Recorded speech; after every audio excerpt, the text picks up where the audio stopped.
Baik, dan di sini langsung saja kita akan membahas tema kita, yaitu menjadi Gen Z yang berakhlakul karimah bersama Ustazah kita yang sudah hadir nih, Ustazahnya Yu Khadijah, dan pemirsa di rumah juga bisa bergabung bersama kami. Langsung bertanya kepada guru kita hari ini melalui telepon interaktif di 0711 311 454. Baik, Ustazah, mungkin sebelum kita jauh ya membahas seperti apa, bagaimana caranya untuk bisa menjadi orang yang berakhlakul karimah. Ini pengertian sendiri. Untuk akhlakul karimah ini sebenarnya apa ini, Ustazah? Silahkan. Oke, makasih Mbak Caca. Bismillahirrahmanirrahim. Assalamualaikum warahmatullahi wabarakatuh. Waalaikumsalam warahmatullahi wabarakatuh. Alhamdulillahirabbil alamin wa bihi nasta'in ala umurid dunya waddin. Wassalatu wassalamu ala sayyidina Muhammadin wa ala alihi wa sahbihi ajmain. Amma ba'd. Yang kami hormati para pemirsa, baik yang di studio maupun yang ada di rumah masing-masing, dan tentunya Mbak Caca selaku MC. Ya, pertama tentu kita bersyukur kepada Allah Subhanahu wa taala karena sore ini di puasa Ramadan yang keempat kita masih diberikan kesehatan. Iya, betul, dan bisa melaksanakan ibadah puasa. Ya, ini luar biasa Mbak Caca. Dan alhamdulillah tadi sudah disampaikan oleh Mbak Caca, tema kita sore ini adalah berkaitan dengan bagaimana menjadi Gen Z yang berakhlakul karimah. Nah, tadi ya dimulai dengan apa sih sebenarnya akhlak itu, kemudian apa itu akhlakul karimah. Saya kira ibu-ibu majelis taklim ini sudah sering mendengar istilah akhlak, ya. Kalau secara bahasa, kata akhlak sendiri berasal dari al-huluk, yang dalam bahasa Arab berarti tabiat, budi pekerti, kebiasaan, kelakuan, ya ada banyak lagi arti akhlak. Namun secara istilah dalam kitab Ihya Ulumuddin, Imam Al-Ghazali menyebutkan bahwa akhlak itu adalah sifat yang tertanam di dalam jiwa. Yang sifat ini sendiri menimbulkan macam-macam perbuatan kita. Dan tentu saja ini tidak semua perbuatan bisa dikategorikan ini adalah manifestasi akhlak. Tetapi akhlak ini sendiri, perilaku yang dimunculkan dari akhlak adalah perilaku yang gampang atau mudah kita lakukan tanpa melalui proses pemikiran dan pertimbangan. Jadi spontan, tidak bisa dibuat-buat. Jadi kalau orang berperilaku, lihat dulu nih, apakah memang itu bagian dari akhlaknya atau sebenarnya dia buat-buat saja. Ini bisa dibedakan, ya. Nah, akhlak sendiri itu terbagi menjadi dua, Mbak Caca. Ada akhlak baik yang biasa disebut akhlak mahmudah atau akhlakul karimah, dan ada akhlak yang buruk yang disebut dengan akhlakul mazmumah. Nah, tentu di sini kita tidak bicara tentang akhlak mazmumah ya, tetapi lebih fokus bagaimana akhlakul karimah. Tadi sudah saya singgung, akhlakul karimah itu akhlak yang baik, akhlak yang terpuji.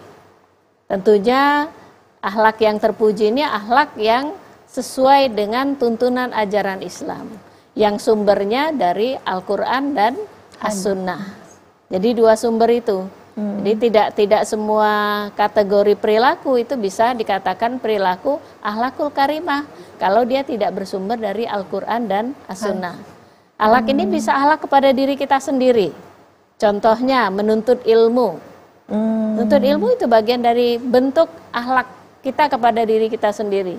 Bagaimana kalau kita tidak mau menuntut ilmu? Ya yang rugi diri kita sendiri.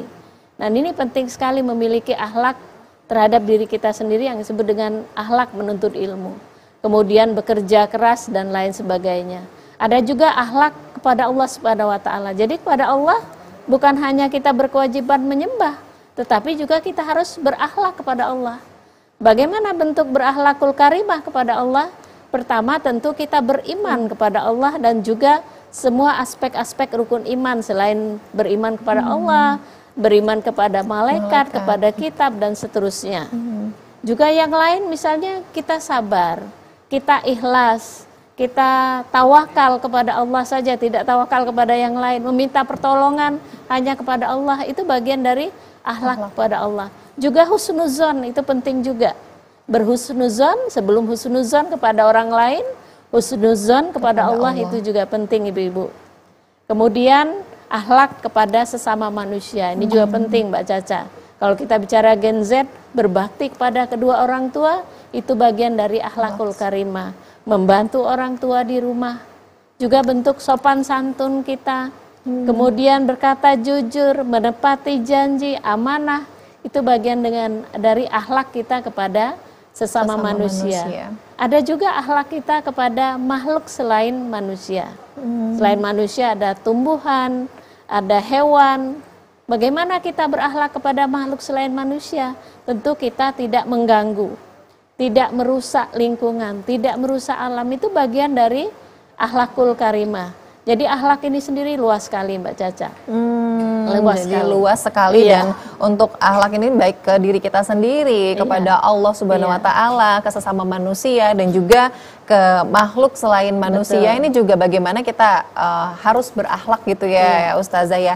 Nah, ini kalau menarik sekali nih Ustazah, kan tadi Ustazah menggambarkan bahwa akhlak ini dilakukan secara tidak sadar artinya. Bagaimana kalau kita spontan seperti itu ya Ustazah ya? Gimana nih Ustazah kita bisa membedakan yang memang akhlak yang benar-benar kita spontan dibawa dari bawah alam sadar kita gitu ya, dengan yang memang dibuat-buat gitu. Gimana cara membedakannya ini sendiri Ustazah? Tentu kalau spontan itu kan nggak perlu pemikiran, nggak perlu pertimbangan. Ketika misalnya ada orang yang membutuhkan, kita punya uang, ya kan, langsung itu kita lakukan. Menolong orang lain misalnya.